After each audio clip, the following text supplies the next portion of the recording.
Greetings, ladies and menfolk. It's time for another book review. Yes, we're back at it. And today we are doing none other than the Steampunk Adventurer's Guide. Contraptions, creations, and curiosities anyone can make. Compiled by Thomas Willeford, otherwise known as Lord Archibald Featherstone. This is the book in question. We got a copy while we were attending Book Expo America this year. And let's see if we can do this. Careful now. Careful. Careful. What did I just say? It has been signed by the author, no less, which is freaking awesome. Yeah, this guy was really cool. Not just because he had a mechanical arm, but because he's been putting together books like this for the do-it-yourself cosplayers who want to create steampunk gear of their very own. Now, the Steampunk Adventurer's Guide is kind of like the 101 level class for creating your own steampunk gear. This is for those who might have some technological know-how in creating their own steampunk stuff. I mean, this one I feel like the level of stuff in here is for those who go to conventions and like to cosplay. Because, let's do this again. It's this level stuff where there's detail to a lot of the pieces you put together, but it's still like foam. It's not, there's no live steel, there's no actual ammo in any of these guns or anything. The grappling hook is not going to let you be Batman and get to the top of a building. So it's not 100% usable in the real world, but it still looks really freaking cool. And I say 101 level because it really does start you off at the very beginning of, well, I mean, chapter 1 is what is steampunk, which a lot of people do need to read because a lot of people have opinions on just what steampunk is, and there are some things that really don't technically fit under steampunk. It's just what people think steampunk is. Steampunk is slowly becoming what people think it is simply because so many people think, oh, it's this, this, and this. So it's slowly becoming that way simply because so many people believe that's what it is. It's kind of hard to start to stem the tide, but this helps. It gives you a nice little chapter of what is steampunk to kick things off. And then chapter 2, Tools of the Modern Mad Scientist, and Materials too.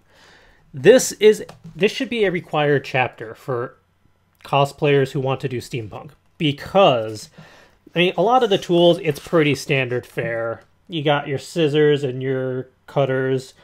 You got markers, scratch awl, rotary punch. I mean, not everyone has a rotary punch. Unless you do your own cosplay creations, you'll probably invest in one eventually, but I didn't have one before this.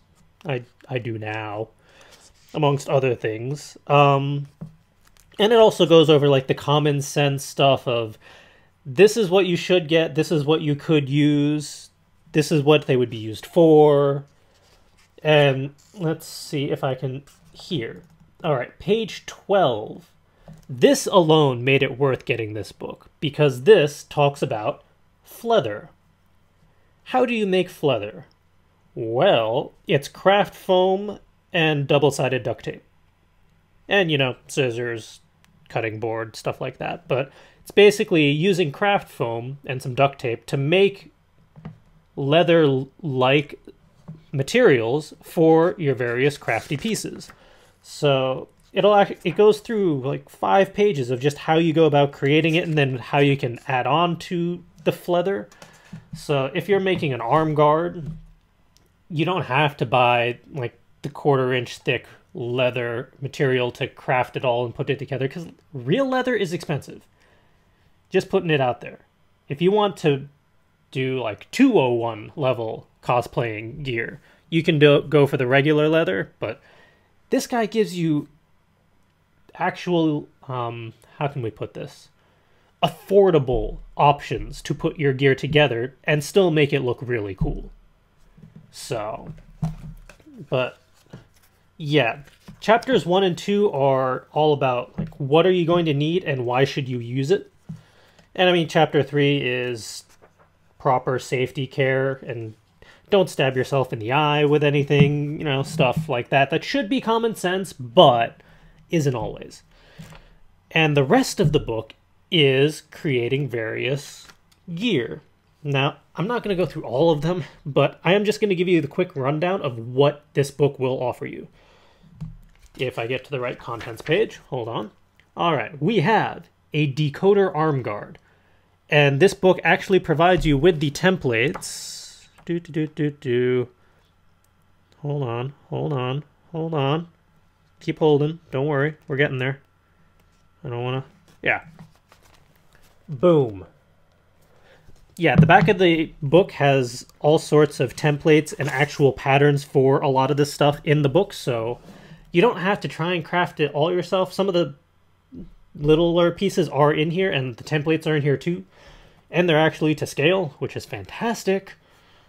Alright, as I was saying, you have the decoder arm guard to kick things off.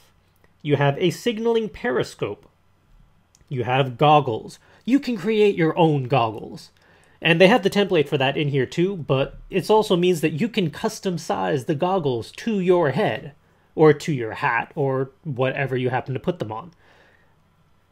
There are plenty of places where you can find steampunk goggles out there and at conventions. I mean, they're everywhere, but they don't necessarily fit you particularly. This way you can create your own, and you can custom size them to your needs. And you can add your own accoutrements and colors and widgets and whatnot. If you want to put a laser beam in there, you can put a laser beam in there. It's up to you. That's the fun of this. You can create your own. We kick things up with a grappling hook launcher. Don't try to use it in real life. It may not end well, but it looks really cool.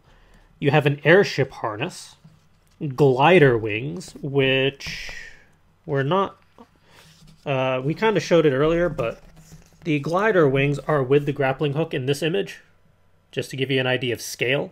The template for that is in the book, and it's that size. So if you need it larger, then you're going to have to do some enlargement and rescaling, but if you want just that scale, it's in there. Alright, getting back to it, we also have a rivet gun, which is a modded Nerf blaster. So you're going to need to get the Nerd Blaster first. Or Nerf Blaster, not Nerd Blaster, that would be rude. And we also have the Power Armor and Magnetic Amplification Gauntlet.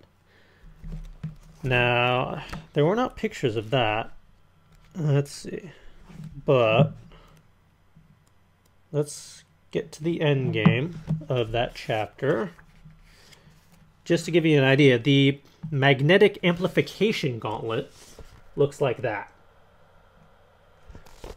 And I mean, you can... This is one that I really want to try and do, but I'm thinking instead of the LED strips, I'd actually have smaller bulbs that don't look so futuristic. But that would be an endgame scenario for me for creating that, because I really don't have the time and energy and budget to accomplish those things at the moment.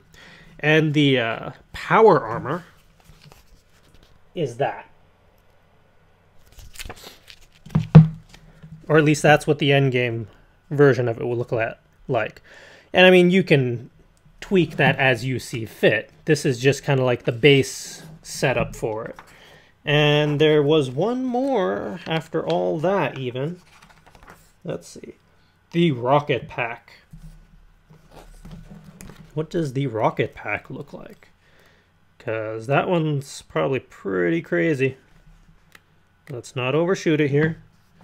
Alright, this one, it's a little tiny because there's a lot of images on here, so bear with us. But that is the rocket pack.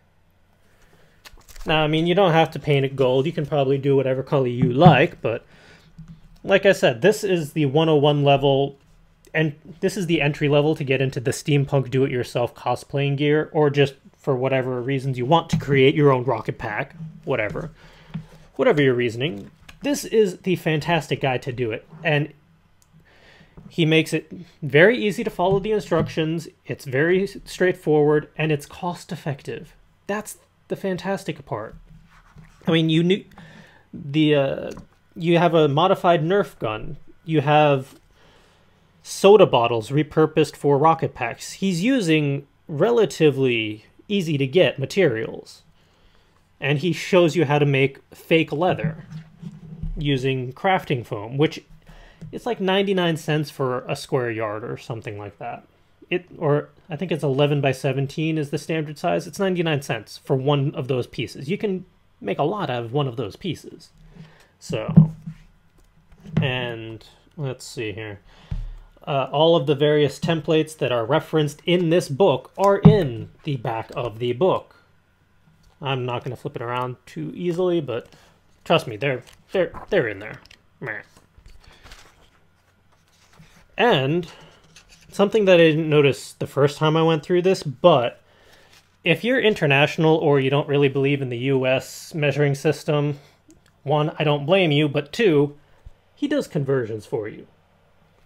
That's right, the back of the book has metric to US conversions for length, for fractions, decimals, millimeters even. And I mean, it goes on.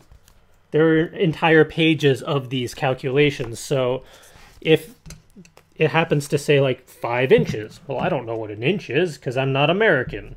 Well, it's covered in the back, so you can actually convert it to the measurement system that you happen to utilize.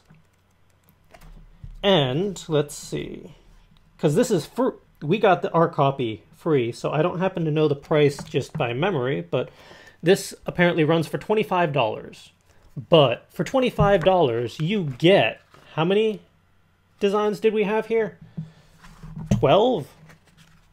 We have 12 minus...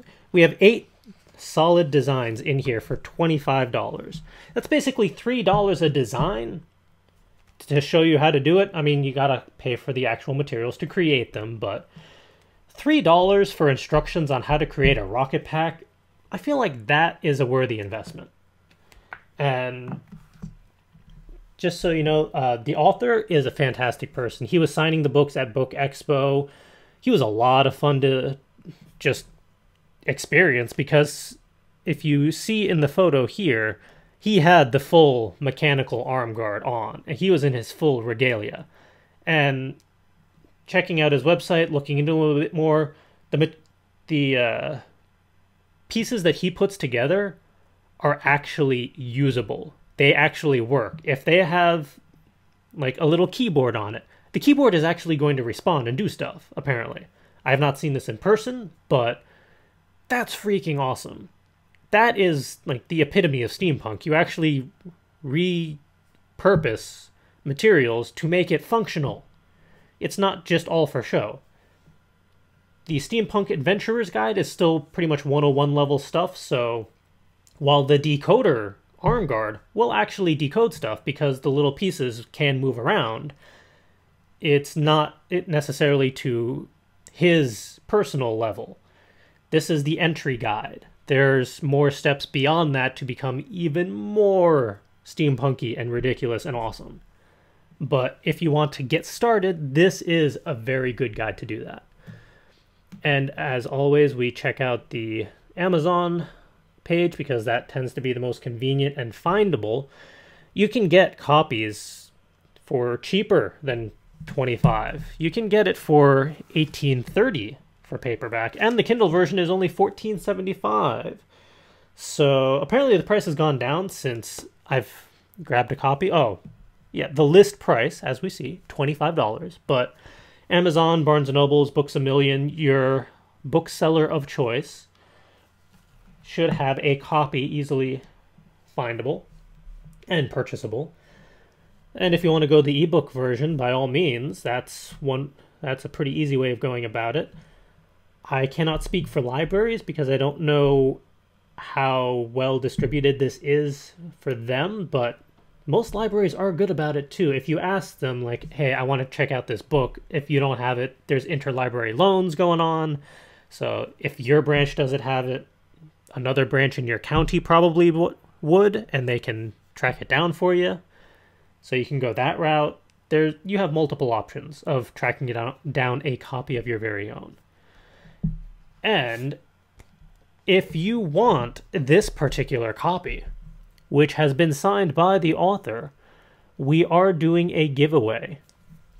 Because we have so many books from Book Expo, from so many fantastic people, we want to celebrate, enjoy all of the fun that we had by giving these books away to our viewers.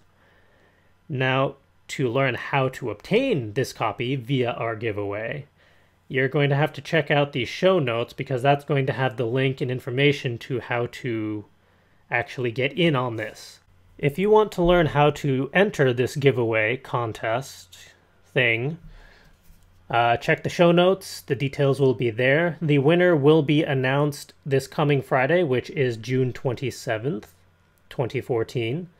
We're going to try and do this once a week for the book that we review that given week. So, like, yeah, this one's a little late, but say on Friday, you watch the review, the details for the giveaway of that book, if available, is going to be in the show notes. And then the winner is going to be decided the following Friday. So there's going to be a week for people to enter. Give people enough time to see it, find out, learn about it. And then the winner's decided. We contact the winner. We figure out logistics to get it to them. All that goodness. So check out the show notes. Learn about the giveaway if you want this copy for your very own. And as always, hit that subscribe button, click that thumbs up, post a comment, keep track of us, because we're going to be doing this every week. Every Friday, we're going to do a Friday Reads book review. Going to get that up there for you. We have a whole slew of books in the queue, so don't worry about us spazzing out as we have in the past. 1, 2, 3, 4, 5, 6, 7. We have 7 other books in the queue for review, so for the next 2 months, guaranteed, we are going to have giveaways, so stay tuned for those, keep track. And until next week, all, ta-ta.